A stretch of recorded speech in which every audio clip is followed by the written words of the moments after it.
So students, हम सभी English पढ़ना चाहते हैं, यानी कि आप लोग इंग्लिश पढ़ना आसानी तरीके से चाहते हैं। लेकिन आप जब भी इंग्लिश पढ़ने जाते होंगे तो सबसे पहले आपको क्या दिखा देता होगा? वर्ड।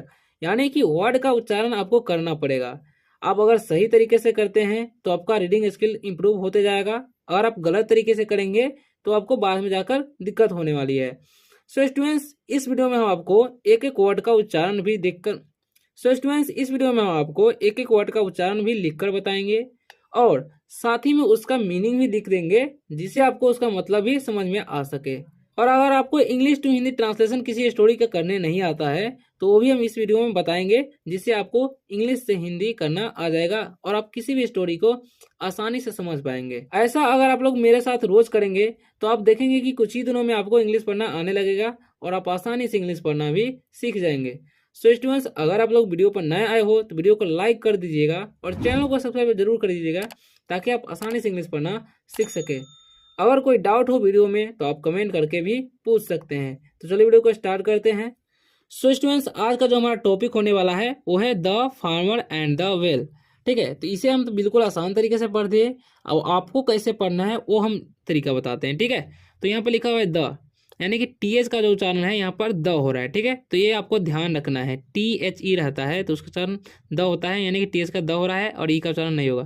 तो इसे पढ़ेंगे हम द, दे या थे नहीं पढ़ना है। ठीक है, अब आगे लिखा हुआ है FARMER। ठीक है, तो इसमें हम दो वर्ड यानी कि इसे तोड़ तोड़ कर कैसे पढ़ते हैं वो देखिए। एफ से क्या होता है? फ होता है। ओके, और ए का हो जाएगा आ, आर से र, तो पढ़ेंगे हम फाड़। ठीक है, FAR से फाड़। और MER, ठीक है, तो एम का हो जाएगा म। ठीक है, और ER रहेगा तो उसका उच्चारण और हो जाता है, तो फार्मर। तो इसे पढ़ेंगे फार्मर। एंड AN साथ में है तो उसका उच्चारण ए हो जाएगा और डी का ड, तो इसे पढ़ेंगे हम एंड। अब इसे पढ़ते हैं द, W का हो जाएगा व और EL आता है, ELL। ठीक है, तो ई का उच्चारण ए हो जाएगा ल, तो वेल। इसे पढ़ेंगे हम वेल। ठीक है, अब हम इसका मीनिंग जान लेंगे। ठीक है, तो द का मीनिंग कोई नहीं होता है। ठीक है, तो द ही लिख देते हैं। और फार्मर मतलब होता है किसान। ओके, और एंड मतलब होता है और।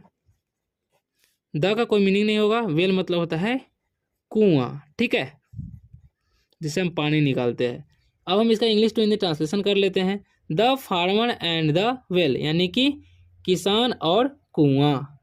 अब पहला सेंटेंस हम पढ़ेंगे। देखिए, ए अकेला रहेगा तो उसका उच्चारण ए या अ होता है। ठीक है, तो ए ही हम पढ़ेंगे। अब इसे पढ़ते हैं फार्मर, आपको पता ही बताए हैं, तो इसे पढ़ेंगे हम फार्मर। इसे पढ़ेंगे बाउट। ठीक है, GH का उच्चारण यहाँ पर नहीं होगा। ठीक है, तो इसे पढ़ते हैं हम बाउट। ओके, ए वेल। ठीक है, W का उच्चारण EL का एल, तो पढ़ेंगे हम वेल। ठीक है, फ्रोम, इसे पढ़ेंगे हम फ्रोम हिज। ठीक है, इसे हिस नहीं पढ़ना है, हिज पढ़ेंगे। ठीक है, और NEIGHBOUR है। ठीक है, तो इसे हम पढ़ते हैं नेबर। यहाँ पर भी GH का यानी कि GH साइलेंट है। ठीक है, तो इसे पढ़ेंगे हम नेवर। क्या पढ़ेंगे? नेबर। ठीक है, टू वाटर, इसे पढ़ते हैं हम वाटर। ठीक है, हिज फार्म, इसे पढ़ेंगे हम फार्म। ठीक है, अब देखिए, अब इसका हम मीनिंग जान लेते हैं, यानी कि इसका मीनिंग। ठीक है, तो आपको भी देखते रहना है। यहाँ पर ए मतलब होता है एक, फार्मर मतलब होता है किसान। ओके, और बाउट मतलब होता है खरीदा, क्योंकि ये वर्ब का जो है दूसरा रूप है। ठीक है, ए मतलब एक, वेल मतलब होता है कुआं। ठीक है, फ्रॉम मतलब होता है से, हिज मतलब उसके, उसका, उसकी। ठीक है, नेबर मतलब होता है पड़ोसी। ओके, टू वाटर मतलब पानी, हिज मतलब होता है उसके, फार्म मतलब होता है फार्म। ठीक है, फार्म मतलब खेत भी होता है। ठीक है, ओके, अब हम इसका इंग्लिश टू हिंदी ट्रांसलेशन कर लेते हैं। ठीक है, a farmer bought a bell. ठीक है, a farmer bought a well. ठीक है, तो एक किसान एक कुआं खरीदा। ठीक है, फ्रॉम हीज नेबर, यानी कि अपने पड़ोसी से। ठीक है, यानी कि उसके पड़ोसी से टू वाटर हिज फार्म, यानी कि अपने खेत को पानी पटाने के लिए। ठीक है, अब यहाँ पर लिखा हुआ है द, इसे पढ़ते the never sold him the well but, इसे बुट नहीं पढ़ेंगे, इसे पढ़ते हैं बट, यू का उच्चारण और है। ठीक है, यहाँ पर पढ़ेंगे डिड। ठीक है, नोट, इसे अलाउ या अलाउ बोल सकते हैं। ठीक है, अलाउ या अलाउ भी बोलते हैं। हिम टू ड्रो, इसे पढ़ेंगे हम ड्रो। ठीक है, ड्रॉ, ड्रॉ बोल सकते हैं। ठीक है, ड्रो नहीं, ड्रॉ, ड्रॉ बोल सकते हैं। ठीक है, यानी कि AW का उच्चारण और है तो ड्रॉ पढ़ेंगे। Water from it. ओके, अब इसका हम मीनिंग जान लेंगे। ठीक है, अब देखिए द का कोई मीनिंग तो होता ही नहीं है। ओके, नेबर मतलब पड़ोसी होता है, ये आपको बताए हैं। ठीक है, और सोल्ड मतलब होता है बेचा, क्योंकि सेल मतलब होता है बेचना, ये वर्ब का दूसरा रूप है तो बेचा होगा। ठीक है, हिम मतलब उसके, द वेल मतलब होता है कुआं। ओके, बट मतलब लेकिन, डिड मतलब डिड नॉट मतलब नहीं होगा। ठीक है, अलाउ मतलब आज्ञा, आदेश, अनुमति बोलते हैं। ठीक है, ठीक है, हिम मतलब उसे, हिम टू ड्रो मतलब भरना होगा। ठीक है, वाटर मतलब पानी, फ्रॉम मतलब से, इसे या यह। ठीक है, अब देखिए यहाँ पर लिखा हुआ है the never sold him the well, यानी कि पड़ोसी उसे कुआं बेच दिया। ठीक है, बट लेकिन did not allow him to draw water from it, लेकिन उसे पानी पटाने का आदेश नहीं दिया, यानी कि अनुमति नहीं दी। The farmer went to the emperor, इसे पढ़ेंगे हम एम्परर। ठीक है, एम्परर। ठीक है, फॉर जस्टिस।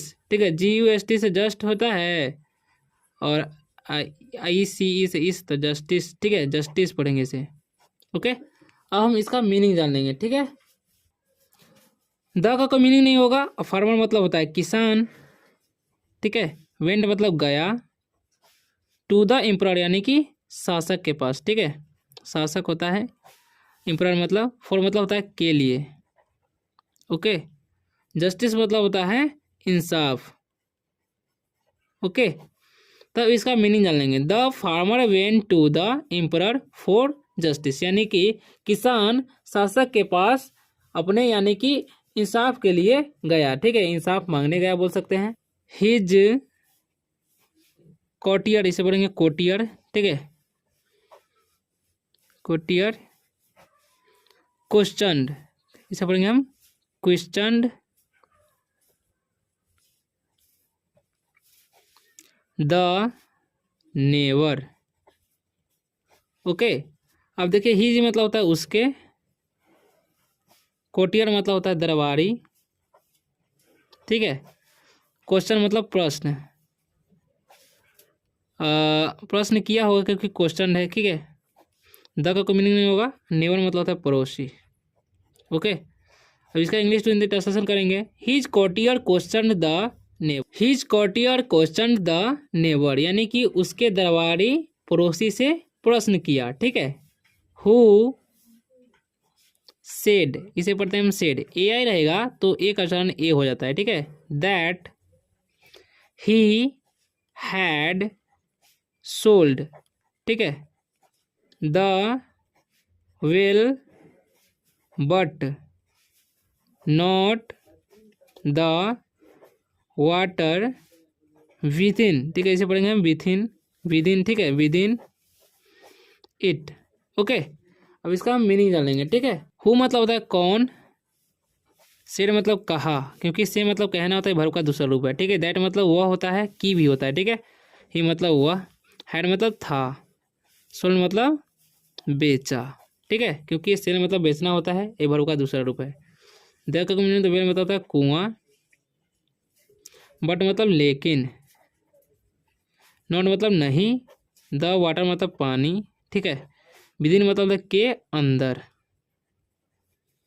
इट मतलब इसे या यह, ठीक है। अब हम इसका इंग्लिश टू हिंदी ट्रांसलेशन कर लेते हैं, ठीक है। Who said that he had sold the well, यानी कि पड़ोसी ने कहा उसने कुआं बेचती है लेकिन उसके अंदर का पानी नहीं, ठीक है। देखिए द का कोई मीनिंग नहीं, द पढ़ेंगे, इसे पढ़ेंगे never was told to either, ठीक है, pay rent, okay, for the water, to remove, ठीक है, इसे पढ़ेंगे रिमूव, रिमूव नहीं पढ़ना है, इट ऑल, ठीक है। ए डबल एल रहेगा साथ में तो ए का उच्चारण अ हो जाता है, ठीक है। द का कोई मीनिंग नहीं होगा। नेबर मतलब होता है पड़ोसी, वॉय मतलब था, टोल्ड मतलब कहा, क्योंकि टेल मतलब कहना होता है, ठीक है, वर्ब का दूसरा रूप है, ठीक है। टू आइदर मतलब या तो, ठीक है। पे मतलब होता है भुगतान, रेंट मतलब किराया, फॉर मतलब के लिए, ठीक है, वाटर मतलब पानी, टू रिमूव मतलब होता है निकालना या हटाना उतारना बोल सकते हैं, ठीक है, हटाना बोलेंगे यहाँ पर। इट मतलब इसे, और मतलब सभी, ठीक है। अब हम इसका इंग्लिश टू हिंदी ट्रांसलेशन करेंगे, ठीक है। अब देखिए the neighbour was told to either pay rent for the water to remove it all. The neighbour was told यानी कि पड़ोसी ने कहा या तो वह पानी का किराया देकर ये सबको हटा दे, इसे पढ़ेंगे इमीडिएटली, ठीक है, इमीडिएटली, इमीडिएटली, ठीक है, टली, इमीडिएटली, ठीक है, यानी कि तुरंत, ठीक है, यानी कि पानी का किराया देकर हटा दे तुरंत। रिलीजिंग, देखिए इसे पढ़ेंगे रिलीजिंग, सॉरी इधर दीर्घी हो जाएगा, ठीक है, तो रिलीजिंग पढ़ेंगे रिलीजिंग, क्योंकि ई रहता है तो ई का साउंड दीर्घी हो जाता है। That his trick didn't work, okay. Releasing मतलब होता है पास, ठीक है, दैट मतलब वह, हिज मतलब उसके, और ट्रिक मतलब होता है युक्ति, ठीक है, उपाय, डिडंट मतलब नहीं, वर्क मतलब काम, okay. Releasing that his trick didn't work यानी कि उसके द्वारा पार किया गया युक्ति काम नहीं किया, ठीक है। ही अपोलोजिज्ड, ठीक है, अपोलोजिज्ड एंड वेंट होम, ओके। अब देखिए ही मतलब होता है वह, अपोलोजिट मतलब होता है क्षमा, एंड मतलब और, वेंट मतलब गया, होम मतलब घर, ठीक है।